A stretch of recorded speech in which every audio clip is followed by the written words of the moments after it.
Hello friends, welcome back to my channel. मैं हूं हिमानी और मेरे चैनल पे आपका बहुत बहुत स्वागत है। फ्रेंड्स, टारगेट हाई बुक की एमसीक्यूज की सीरीज में नेक्स्ट पार्ट लेकर आई हूं जो कि पार्ट 12 है। बहुत ही इंपॉर्टेंट क्लिनिकल बेस्ड क्वेश्चन है। आपको ये देख लेने चाहिए और एक बार रिवाइज जरूर कर लेने चाहिए before going for any competitive exam of nursing, specially NORCET, DSSP and RRB का जो एग्जाम होने वाला है अप्रैल में, उसके लिए बहुत ही मायने रखते हैं। वीडियो से पहले एक छोटा सा इंट्रोडक्शन देना चाहूंगी अपना। I am BSc nursing from RK college of nursing and I did post graduate diploma in hospital administration from ASCI which is in Hyderabad. And मेरे को अभी जो प्रेजेंट एक्सपीरियंस है वो 13 ईयर्स का हो चुका है एम्स दिल्ली का, और मैं कंटिन्यूइंग एम्स दिल्ली की जॉब में हूँ। सो इसी नोट के साथ शुरू करते हैं आज की video. Question number 1. A 42-year-old woman is recovering from mastectomy. The patient has to be positioned to promote the lymphatic fluid return. Which of the following positions is appropriate to promote lymphatic fluid return? Options में दिया हुआ है semi Fowler's position, B is placing the affected arm on the pillow, C is side lying position on the unaffected side, and D is turn the patient on the prone position on the affected side every 2 hourly. और यहाँ पे जो correct answer है वो है option C, side line position on the unaffected side. जो patient का bed है उसको 30 डिग्री पे एलिवेट कर सकते हैं, और जो पेशेंट की पोजीशन रहेगी वो तो साइड लाइन ही रहेगी। ऑन द अनअफेक्टेड साइड जो है उसकी तरफ पेशेंट जो है साइड लाइन पोजिशन में लेटेगा। इससे क्या होगा, जो लिम्फेटिक फ्लूइड की ड्रेनेज, लिम्फेटिक रिटर्न है वो इम्प्रूव होगी। और जो अफेक्टेड आर्म है उसके बीच में हम पिलो लगाएंगे ताकि वो थोड़ा सा एलिवेटेड रहेगा। तो ये एक अप्रोप्रिएट पोजीशन है मास्टेक्टोमी के पेशेंट के लिए। Question number 2. Nurse Remya is taking care of patient who has a family history of colon cancer. The patient is anxious and afraid that she may develop a colon cancer. The patient states, my elder sister and father had colon cancer. What would be the chance that I get colon cancer in near future? Which of the following would be the best response by the nurse? Option दिए हुए हैं। Option A जो है, take low residual and low fiber diet, then chances will get decreased. B is you do not need to worry as this is an autosomal recessive disorder. C is prophylactic chemotherapy and surgery may be required to prevent you from developing colon cancer. Option D is you should have colonoscopy done more frequently to find abnormal polyps early. तो यहाँ पे जो correct answer है वो है option D, you should have colonoscopy done more frequently to find the abnormal polyps early. यहाँ पे patient को डाइटरी एडवाइसेस भी दिए जा सकते हैं to take high fibre and high residual diet. जो लो फाइबर और लो रेजिडुअल डाइट होती है वो कोलोरेक्टल कैंसर को इंक्रीज करती है, रिस्क को। तो फॉल्स रीअश्योरेंस नहीं देना है पेशेंट को कि you will not get the cancer as this can not be pass from mother to child. So जो कोलोन कैंसर है, अगर उसमें प्राइमरी जो रिलेटिव्स हैं वो अफेक्टेड हैं तो डाउन द फैमिली आने के चांसेस काफी ज्यादा हो जाते हैं। तो option D is correct here. Question number 3. A nurse is providing health education to a patient receiving external beam radiation. Which of the following is not included in the health teaching? Option दिए हुए हैं, protect the skin from direct sunlight, chlorine and extreme temperature. B is shave with an electric razor only. C is apply good scented cream to moisture the skin, and D is wear loose fitting clothes. अब यहाँ पे हमें ध्यान देने की जरूरत है कि क्वेश्चन पूछा गया which of the following is not included in the health teaching. हमें कौन सी हेल्थ टीचिंग नहीं देनी है। यहाँ पे ऑप्शन सी, जो apply good scented cream to moisture the skin, is not required as a health teaching here, क्योंकि हमें सेंटेड क्रीम पेशेंट को अवॉइड करना चाहिए when patient is under external beam radiation therapy. तो यहाँ पे यही ऑप्शन सही है। Question number 4. A long-term hemodialysis is planned for 60-year-old male patient with end-stage renal disease. He opted for an venous fistula for hemodialysis following surgical creation of AV fistula. How long the patient has to wait to use it for hemodialysis? Friends, जो fistula होता है उसमें क्या करते हैं, patient की artery और when को एनास्टमोज करके एक शंट क्रिएट किया जाता है। वहां पे जो है ब्लड का काफी सारा प्रेशर रहता है और वो जो है 200 से 400 तक कई फिस्टुला जो है 400 ml पर मिनट काफी फिस्टुला जो है एफिशिएंसी दे पाते हैं। तो ये फिस्टुला प्रिपेयर करने के बाद हीमोडायलिसिस किया जाता है पेशेंट का। ये तो जब फिस्टुला बन जाता है ड्यूरिंग द सर्जिकल प्रोसीजर, उसके बाद हम पेशेंट को थोड़ा टाइम देते हैं उसके डेवलपमेंट के लिए। और यहाँ पे जो करेक्ट आंसर है वो option C, 2 to 3 months। 2 to 3 weeks नहीं, 2 to 3 months होता है appropriate time frame to mature a fistula। Question number 5. A factory worker is admitted with fractured femur after a fall from the first floor. A full leg plaster cast is applied. The nurse provides discharge instructions for the patient. All of the following instructions are appropriate for this patient except, again यहाँ पे except दिया हुआ है। Option पढ़ लेंगे। Keep the limb raised on the soft surface such as pillow. B is put an ice pack over the cast to avoid itching. And C is walk around your cast as soon as you get home. And D is call your doctor if toes become numb or turn blue। तो यहाँ पे जो correct answer है इस question का वो है option C, walk around your cast as soon as you get home. तो हमें ये नहीं हेल्थ एडवाइस देना है पेशेंट को that this is contraindicated. तो option C is correct here. 6. A client reported that he had foul smell from the cast. Which of the following actions by the nurse is most appropriate? Option दिए हुए हैं। Advise the client to elevate the casted limb on the pillow, then check pulse on the casted limb, then perform blanching test, and D is notify physician।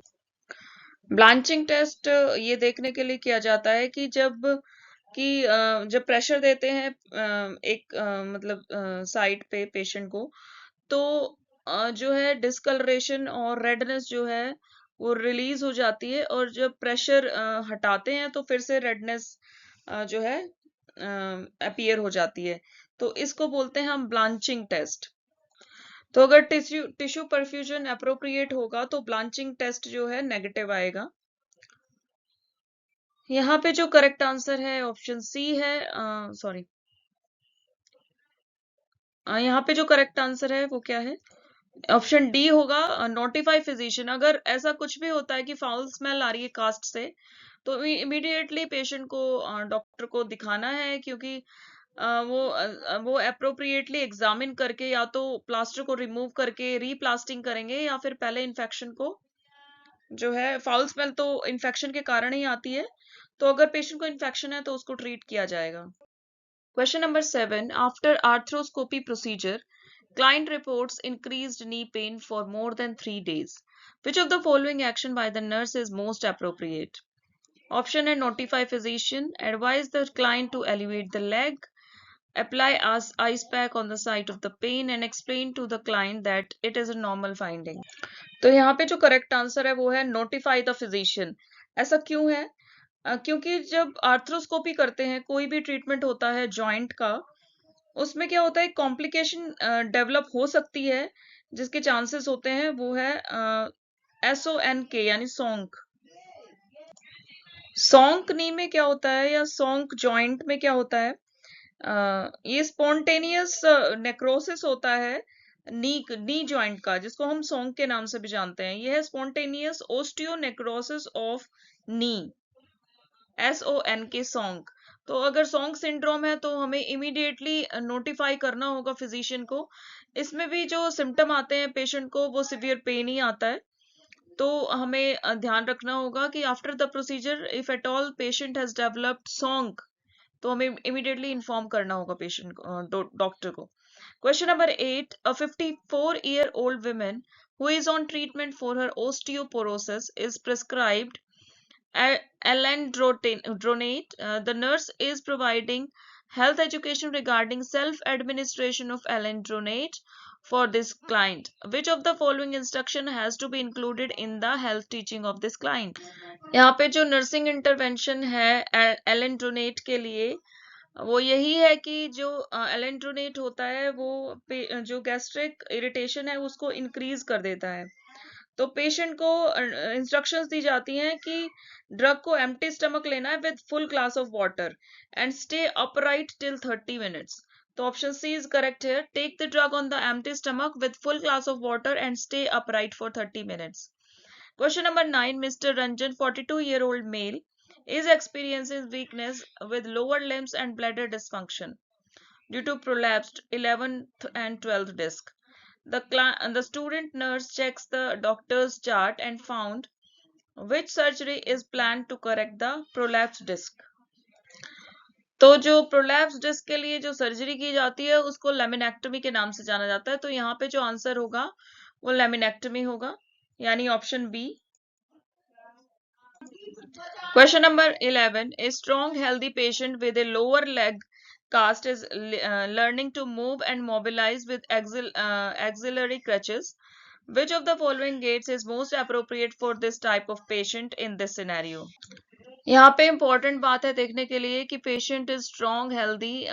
जो healthy patient है उसके लिए lower अगर leg में cast लगा है तो कैसे मोबिलाइज करेंगे, तो उसके लिए जो अप्रोप्रिएट टाइप ऑफ क्रचेस हैं वो हैं 4 पॉइंट गेट क्रचेस। इसमें क्या होगा, पेशेंट को फुल सपोर्ट रहेगा और जो वेट है वो कैरी कर सकता है अपना वेट 4 पॉइंट क्रचेस में। तो आंसर रहेगा 4 पॉइंट क्रच गेट, यानी option C. Question number 12. A 35-year-old male is recovering from an orthopedic surgery in lower leg and is practicing swing to crutches gait.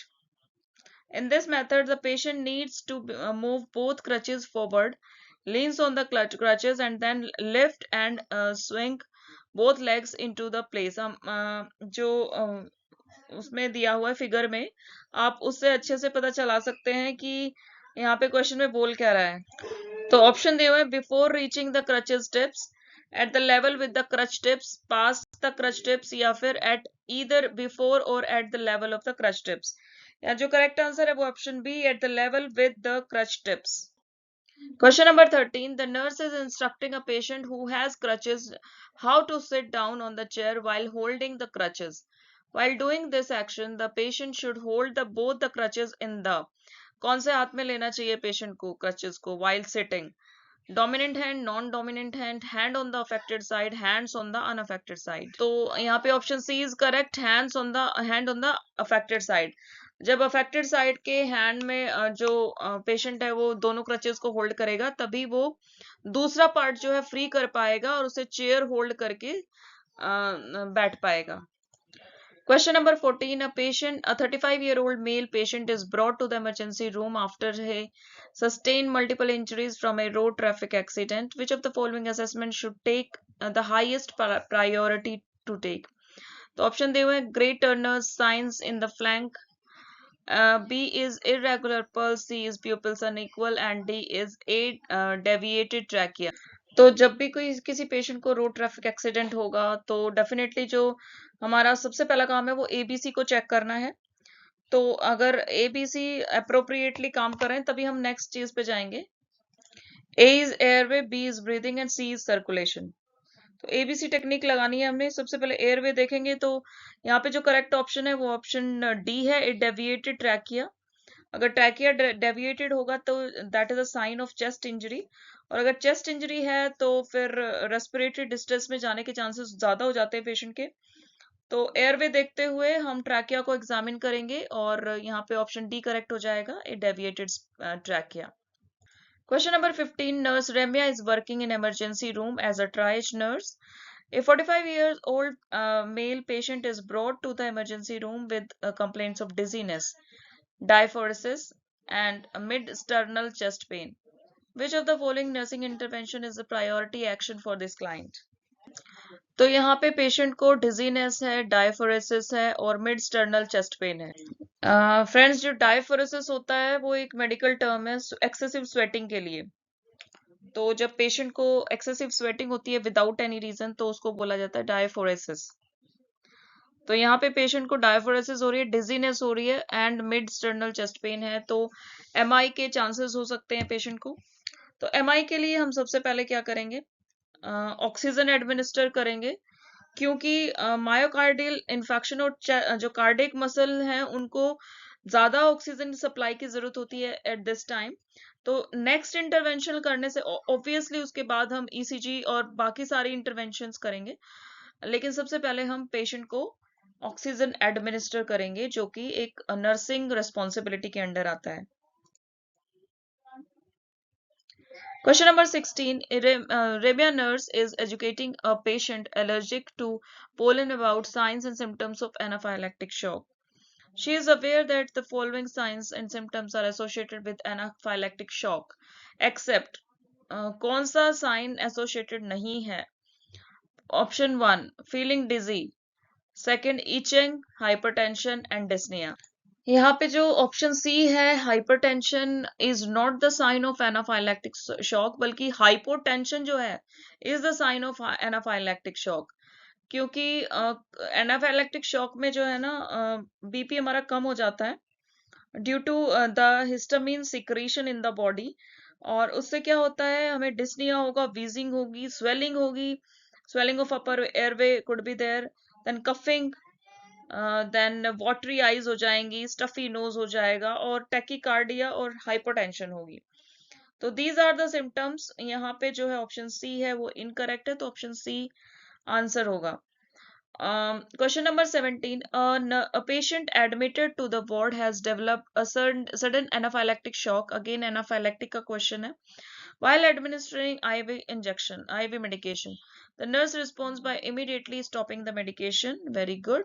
Assessment of vital revealed blood pressure 80/50, जो कि hypotension में आ रहा है। Then heart rate tachycardia हो गया है, 124 पहुंच गया है।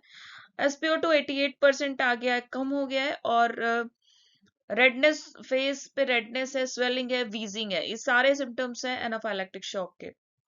The nurse is aware that the most appropriate initial treatment for this condition is, तो यहाँ पे ऑप्शन सी है जो IM adrenaline is the only first line of treatment for anaphylactic shock। तो इमीडिएटली हमें एड्रीनलिन IM देना है patient को जब इस टाइप के सिम्टम्स होंगे and patient is under anaphylactic shock. तो option C is correct. Question number 18. Nurse Remya is carrying a patient for a patient who is in anaphylactic shock. Again, anaphylactic का question है. While checking the prescription order before administering a medication, she found an inappropriate drug is ordered and asked for an order clarification from the treating doctor. Which of the following drugs is most likely inappropriate? कौन सा drug इसमें से inappropriate है? Adrenaline is not inappropriate. Corticosteroid भी नहीं है. IV furosemide could be inappropriate, क्योंकि furosemide यानी लेजिक्स क्या करता है, बॉडी से और वाटर को निकाल देता है, जिससे हम और हाइपोटेंशन में हो जाते हैं। तो ये यूजुअली कार्डियक फेलियर में भी दिया जाता है ये ड्रग। तो this is an inappropriate drug, जो कि हमें दोबारा डॉक्टर से क्लैरिफिकेशन मांगनी होगी इसके लिए।